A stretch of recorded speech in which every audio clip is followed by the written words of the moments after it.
guys, and welcome back to my channel. If you're new here, my name is Michaela. Today I had jury duty, so I got up at 8 and got ready, and now it's canceled, so I thought I would start this video here today. I had pre-made my coffee and then just put it all into this cup. It's like a perfect morning. I am so excited but scared for this video because, as you saw by the title, we are reading scary books. The one I started was Dearest by Jackie Walters. I did take the book cover off, but it is over there. This was my book of the month pick for October. It's about a mom who just had a baby and she's navigating motherhood by herself until her husband gets back from being deployed. So she has maybe 5 or 6 weeks where she's trying to do it all. But the first 2 weeks, his parents, I think the guy's parents came. So they were able to help her for those first couple weeks, and then she's trying to navigate the last few weeks by herself, and already something creepy has happened, and I am on page 43. I did start this last night,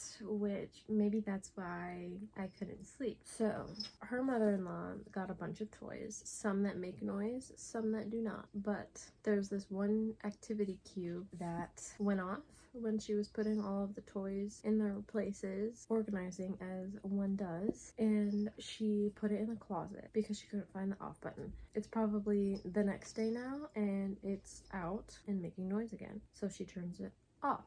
She goes back upstairs, and then a little while later she hears it playing again. She's like, no, I definitely turned it off. So this time she goes into the garage, takes the batteries out, and leaves it on the table there, and that's where we're at. In the summary, it said there's a bunch of different things that happen, a bunch of different creepy things. She is sleep deprived, so there's been times where she's had jump scares with herself and her baby, and she better not have done anything wrong with her baby, because in like the little prologue thing, the last sentence got me. I was like, this baby better be okay by the end of it. I'm not sure how many pages there are. We're going to check. Okay, about the author, acknowledgement. Okay, pages are on the bottom. 292, just under 300 pages. That's right before about the author that I saw. I didn't see anything, so glad. We're just gonna jump in. I have 3 books lined up. They're all book of the month books, so I wish they could be sponsoring. Maybe one day they'll sponsor, but I just love them so much. We're gonna hop back into Dearest. These bookmarks are so cute. I found this one in a Daisy Hates book. I think it was the first Daisy Hates one.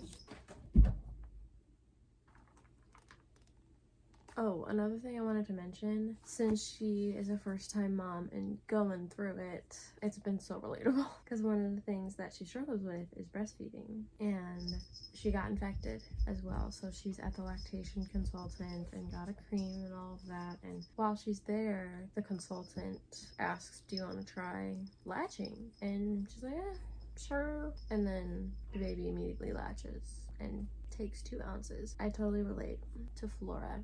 Flora is the main character, and then her daughter is Iris, so, and then her husband is Connor. Anyways, it's just been really relatable so far, all of the motherhood things. I'll let you know in the end if any of it is triggering. Because so far I've wanted to tear up a little bit, just like that ending of the first prologue. Just that last sentence in the prologue just scared me a little bit. We are in the newly decorated, furnished office. I reorganized my shelves, so if you haven't seen that video, go check it out. I had so much fun building this and making the shelves so beautiful.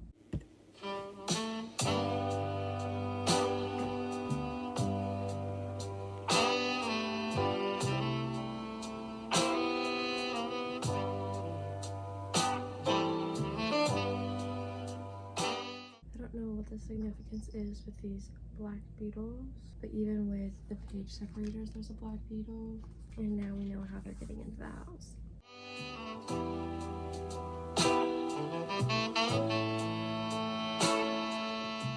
This woman is so sleep deprived. I feel so bad.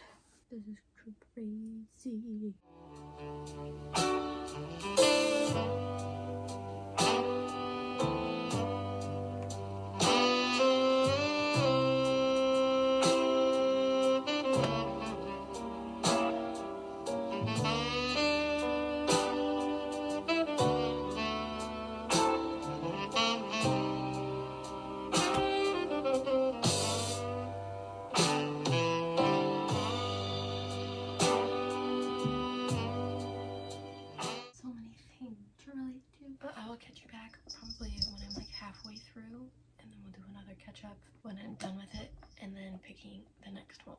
see you in the next update. All right, check-in time. I just got to part 3. Just finished reading page 167. Jackie Walters, what are you doing with that plot twist? I mean, I knew there were some crazy things going, but I wasn't expecting that to be one of them. Now I don't know what to think of all the pages leading up to that. And now Connor's back, so we're into the next stage. Final stage, probably. 3rd stage? We're in part 3. And guys, what page was I on when I started today? 30-something? 40? 90? I don't know. I have no idea. And now we're on 170. Chapter 34. The world does not make sense to Flora. Well, it doesn't make sense to Michaela either. Because I have no idea what to think with that piece of information. That just... mic drop. Anyways, we're gonna keep reading and see what else is in store now that Connor is back. Dr. Pepper, strawberries and cream, literally the best. Felicity just went down for her nap and Scott is gone for his dentist appointment. Time to crack down. We do have Cassie and Ben and then Nathan and Kyrie coming over. 4 hours? It's 2 right now. So I have 4 hours. Well, less than that to tidy up a little bit and cook dinner, but I'm not prepared for what is going to happen next in this. I mean, who knows? Everything could be not what it seems. I would never know until the end. Okay. If you've read the book, you know the medical history that Flora has in her family. I'm concerned about that. I'm really concerned. Because if it's genetic and passes down, I'm worried about that. And if you've read it, you know. Again, I'm not gonna spoil anything for you. But I'm on the edge of my seat flipping through the pages so fast. I mean, I have all of these. This one's dying. This one's dying. I'm highlighting like everything. Hold on. Okay, Scott just called me, so I don't remember what I was saying, but I'm just gonna continue here. Chapter 34. I mean, I'm more than halfway done, but I have this to read. I'm nervous. Every time something even like suggests that the baby is in any kind of danger or whatever it may be, crying, anything, my heart is just like, oh, baby better be okay.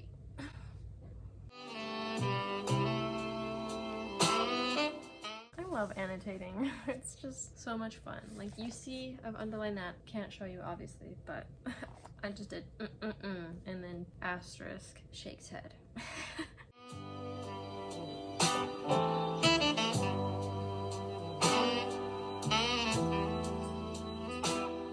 One thing I like in this book is that it has definitions. So baby blues is one of them right now.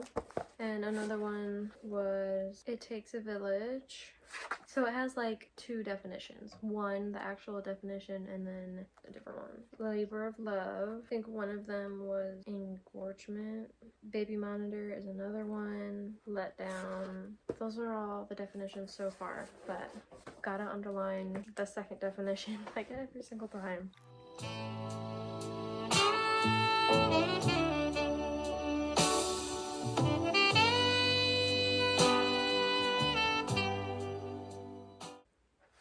Okay, I'm gonna try to read as much as I can before Scott gets home and then we clean the house. I'm going to take my focus completely on the book, so I will see you when I'm finished with it. Maybe tomorrow, we'll see. Alright, well, that didn't take long for me to finish because I finished it.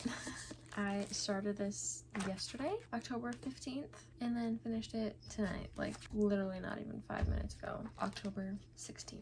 I rated this a 4-star, mostly just because I can't feel like I can give it a 5-star if there's harm going on. You know what I mean? It might be triggering for some mothers or daughters. I mean, I guess I can't really know. I thought this was going to be more like haunting. Like, it mentioned like the toys were making noises and stuff is moving around, household items are moving, someone is talking to Iris through the baby monitor, and then her mother shows up she hasn't spoken to in years, and then there's stuff that her mom isn't telling her, and then as stranger and scarier events unfold, Flora begins to fear that her mother's mother's secrets have allowed something truly evil to enter her home. She must decide, is her hold on reality slipping dangerously away, or is she, in fact, the only thing standing between a terrifying visitor and her baby? I don't even really know what to say. It definitely did not go how I was thinking it would. It went worse. I guess not worse, just in like a more plot twisty way that I was definitely not prepared for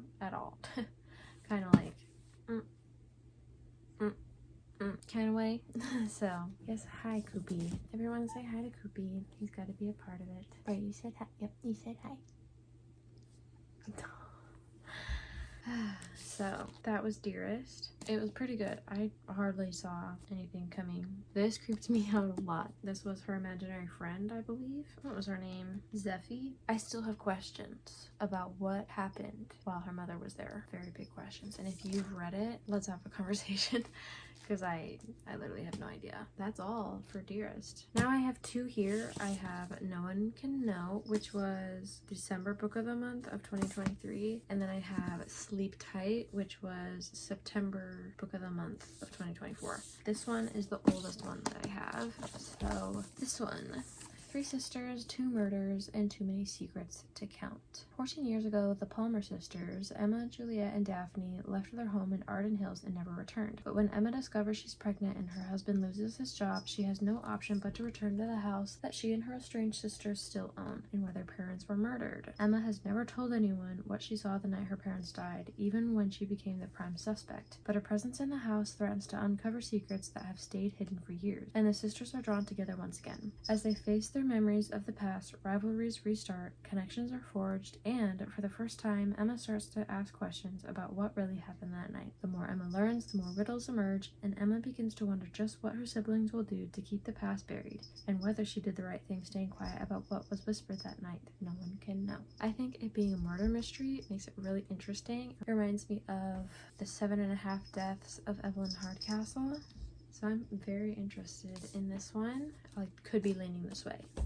And then Sleep Tight. The sole survivor of a serial killer might hold the key to stopping a new spree of murderers in this propulsive horror thriller in the vein of The Black Phone and The Whisper Man. Okay, so I haven't heard of those, so I don't know. Oh my goodness, what? This is normally $30 and $40 in Canada. Anyways, beware the one who got away. Father Silence once terrorized the rural town of Twisted Tree, disguising himself as a priest to prey on the most vulnerable members of society. When the police finally found his house of horrors, they uncovered 19 bodies and 1 survivor, a boy now locked away in the hospital for the criminally insane. Nearly 2 decades later, Father Silence is finally put to death. That's a long time. But the next morning, the detective who made the original arrest is found dead. A new serial killer is taking credit for the murder and calling himself the Outcast. The detective's daughter, Tess Claiborne, is a detective herself, haunted by childhood trauma and horrified by the death of her father and the resurgence of Father Silence's legacy. When Tess's daughter is kidnapped by the Outcast, Tess is forced to face her worst fears and long-buried memories. With no leads to follow, she travels back to Twisted Tree to visit the boy who survived and see what secrets might be buried in the tangled web of his broken mind. With captivating prose and an old-school horror flair, Sleep Tight is a must-read, haunting tale from a true master of the genre.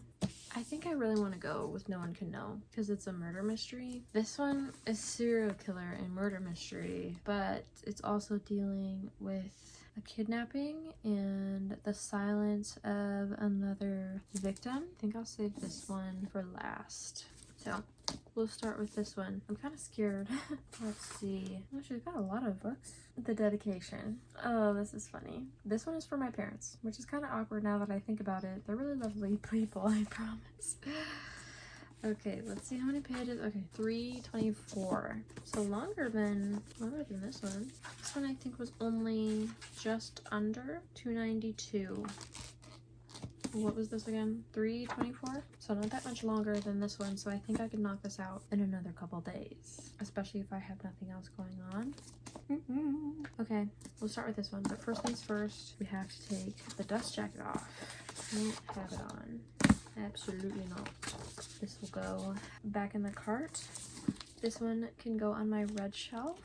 and then we'll get started on this one before bed. Actually, I should read something not scary before bed. I might read Goldfinch, but that won't be in this reading vlog. It'll be just in a normal reading vlog. This one obviously is reading scary books, and that's not scary. So we'll crack down on this tomorrow morning.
I just finished chapter 32 of No One Can Know. So this book is going back and forth in between now and then also different POVs. So this was just a then chapter. Stop it right now. I'm on page 200. I was planning on taking out my phone and recording my reaction and then going to bed. But now that I have read that, how am I supposed to go to bed after reading that? And then it goes into a now perspective of the same person. And I'm already like about this person. Oh my goodness, please tell me if you've read this book. I literally, reading this last paragraph, actually like 2 paragraphs. It's like half a page. I don't want to show you the page because I don't want you to accidentally see anything. I'm not spoiling over here. But there's no way that that just happened. This was my reaction. I'm reading, right? I have my pen ready to highlight and whatever. I have my headphones in listening to Meghan Trainor, Mother. It's talking about the mother. That has no relevance. I just thought it was interesting that anyways. It's one of the daughters experiencing a rat that's been poisoned. It's right after that. The last sentence. Oh. Okay, so I'm reading, right? Beginning of the first chapter, I'm like, and then in the middle of that paragraph,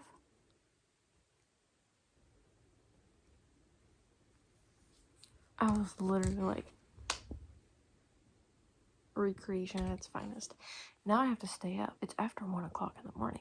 First of all, let's see what time it actually hits. It's 1:30. Listening to Meghan Trainor. I should go to bed, but now I can't because all I'm thinking about is that happening. So I can't go to bed now.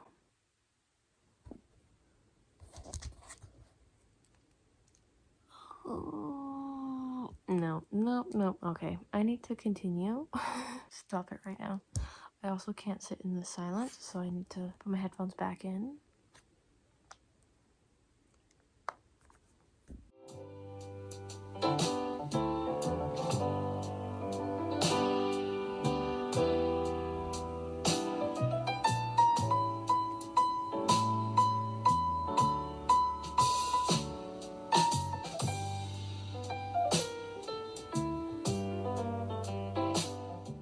Okay, we are back. It is the 24th. I finished it. I think I wrote towards the beginning of what my guess was, and I think I was right. But at the prologue, or like at the end of the prologue, I wrote this. Like, yep, I'm hooked. Page 11, I had my suspicions. I was asking if the parents were abusive, and the oldest sister left behind. Lack of emotion. Did they conspire to murdering them?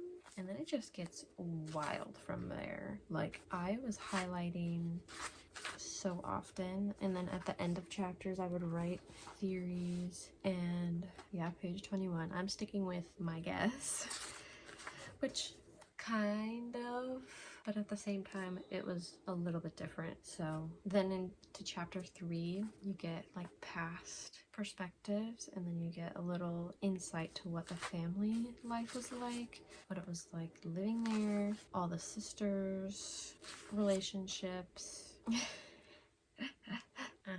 At the end of chapter 4, page 30, said this person, I said their name, gives me bad vibes. Yeah, What I think is sad is that the girls had to live that way with those parents. Like, I'm not gonna go into what they were doing, but just the girls recounting their experiences to each other. I mean, like, on all the different perspectives you see, it's just wild. It's really sad. But yeah, I was underlining a bunch. Here. Just so much. This one, oh my goodness, it was good. It was really good. I wasn't picturing this as the house though. Excuse me, why is the sunlight? I think that's better. Anyways, this is not what I was picturing the house as. I was picturing it less creepy and smaller, I think. But this was really good. I think I'm gonna give it a 4.5.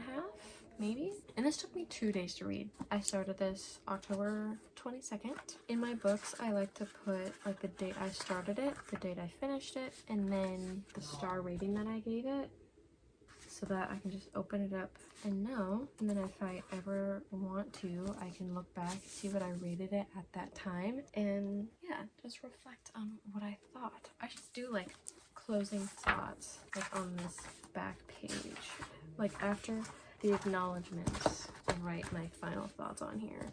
I think that would be interesting. But this was a wild ride. There were so many like moving pieces and all the events coming together. Oh my goodness.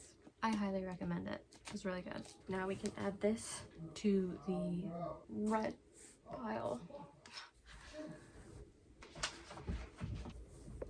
The book I am going to pick up next is Sleep Tight by J.H. Markert. However you pronounce that. I think I talked to you guys previously about what this one was about. Oh yeah, the sole survivor of a serial killer, and then Father Silence. New serial killer is taking credit for the murder and calling himself the outcast. And then the detective's daughter, Tess Claiborne, she's a detective, and then she's haunted by her childhood trauma, and then the death of her father, and the resurgence of Father Silence's legacy. Tess's daughter is kidnapped by the outcast, so Tess is forced to face her worst fears and long-buried memories. So she goes back to Twisted Tree to visit the boy who survived and see what secrets might be buried in the tangled web of his broken mind. My question, does the outcast say this to his victims, to the ones he kidnaps? Because that would be really creepy. But I'm really excited to get into it. So first things first, we gotta take the dust jacket off. Always, every single time. So there it goes. I like that the lettering on here is gold. So let's get right into this. I'm also reading a book on my Kindle, but that's not a part of this reading vlog. I'm hoping to come out with 2 reading vlogs. This one, like the reading scary books, and then also reading my normal books. My TBR. It is the 24th though, so I don't have much time to get on that. So let's see, I have reading scary books video, so that's this one, and then I wanted to do a fall book one, like doing fall bookish things, like go to Barnes and get like a fall themed book, go to like an apple orchard or the pumpkin patch, wear a cute outfit, get like a coffee or apple cider. But that was supposed to be Sunday the 20th, supposed to go to the apple orchard the 20th, but Felicity had a fever and was teething and all of that, so we did not end up going anywhere that weekend like we were supposed to. So I don't know what I'm going to do this Tuesday, because this one is supposed to be, let's see, next to, wait, maybe this one will be Tuesday. Here's the plan. I'm going to read this, hopefully 2 days max, and then get this one up for Tuesday, the 29th, and then the 31st will be October wrap-up. I think that's doable. Let's get on into this. I'm also playing Stardew Valley, so I might play that and then get to this, so I can have that book sit for a little bit. So I'll see you maybe later tonight when I actually start this, or maybe I'll start it right now. Who knows for sure, but I'll see you when I start this.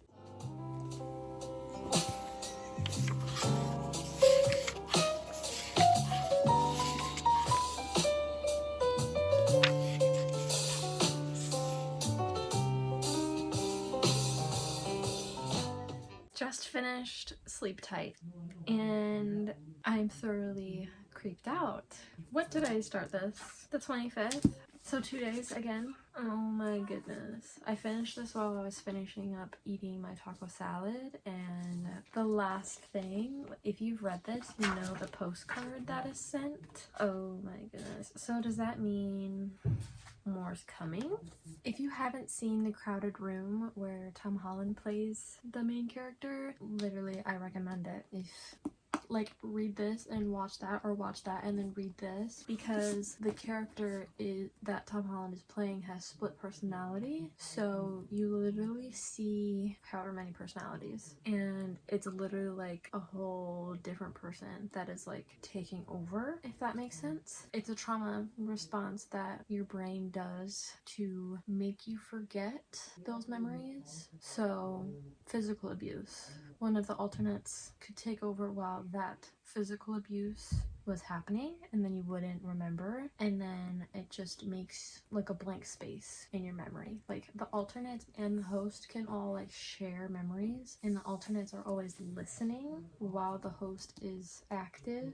But anyways, I feel so bad for people that go through this. But anyways, wild goose chase to find Julia. I'm still not really sure the intent on why. Like they go over it, but like it didn't make sense to me. The parents are split in the beginning of this, so that is where this guy sees her. Like he's been watching, I guess. You find this out in like the first couple chapters, but that's the whole reason why she's taken, basically. So you're just following along all of that journey and what's going on behind the scenes, who is actually in control and who's actually the mastermind of all of it. Very creepy and such a quick read. Literally all of these were such quick reads. I read in 1 to 2 days, 3 at the most. Let's see when I started this one. This was the first one I read, I believe. The 15th? Yeah, today is the 26th. So yeah,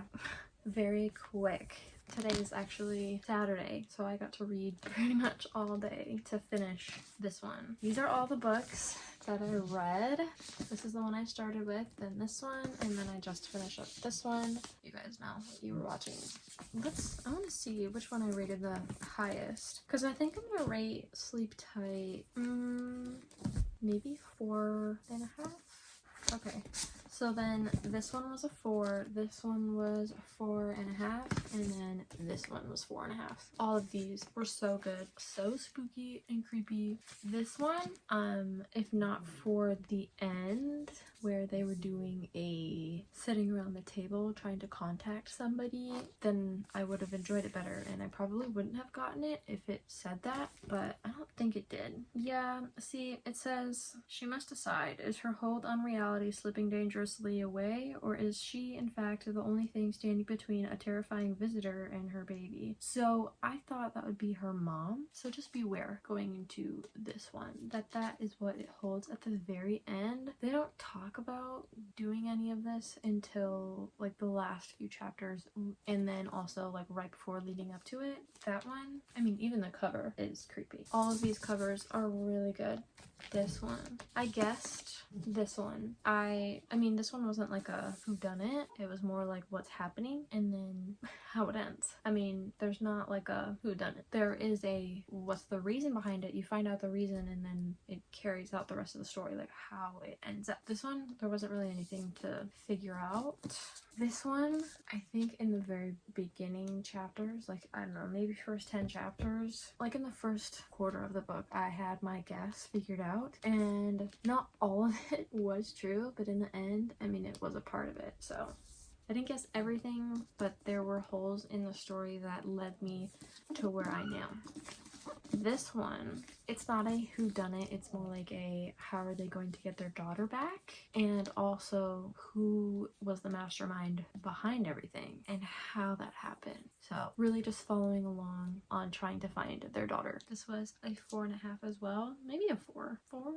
I don't know. But all of these were such quick and easy reads. Scott's been saying, all you've been doing is reading all day. I mean, how can you not if it's such a quick and easy read and you're literally like in the story. Like I felt like I was right there, right along, especially this one. I was right there along with the characters, figuring things out. I was highlighting and then penciling in my guesses, and then also there's little parts that are in italics, and that's where she's getting like parts of her memories back. And then there's also before chapters, so it's either like interviews that her dad has done, or it's actually her there and remembering things. Yeah, one of the things was the host in this one. He's in an asylum, so that's where all the different hosts are, and he was the only survivor. So you figure out why he has all of these hosts, their names, what they do, and then the outcast, and then you have to figure out like, okay, so like what's going on. I literally underlined so much in here. Like I'm gonna hold it up to you upside down so you can't like read anything, but like there's not a highlight, I'm underlining with a pen. There's an underline basically like every other page, and then a bunch of penciled in guesses or just random thoughts that I had. I know in one of the beginning chapters I was putting another question, like, okay, like this person, like what's going on with this person, and trying to guess like who they are. So yeah, one of the things I was like, if you just let your memories out, we would know what's going on. Okay, so yeah, this is one of the interviews. So it's going back and forth between the people talking. There were nuns in here, priests, yeah, and then chapter 50, I was like, well, how did this person, you know, and then trying to guess who that person was. So it's a wild ride. Each one of these books kept me on my seat the literal entire time that I was reading these. They went by so quick, so they're really good. If you guys stayed to this point of the video, comment maybe do like the sleep emoji, like the Z's. Let me know if you've read these, what your thoughts were on them, and what you are reading for the month or your fall books. Thank you guys so much for watching. These books went by so fast and found 4-star and above. I will see you guys in the next video.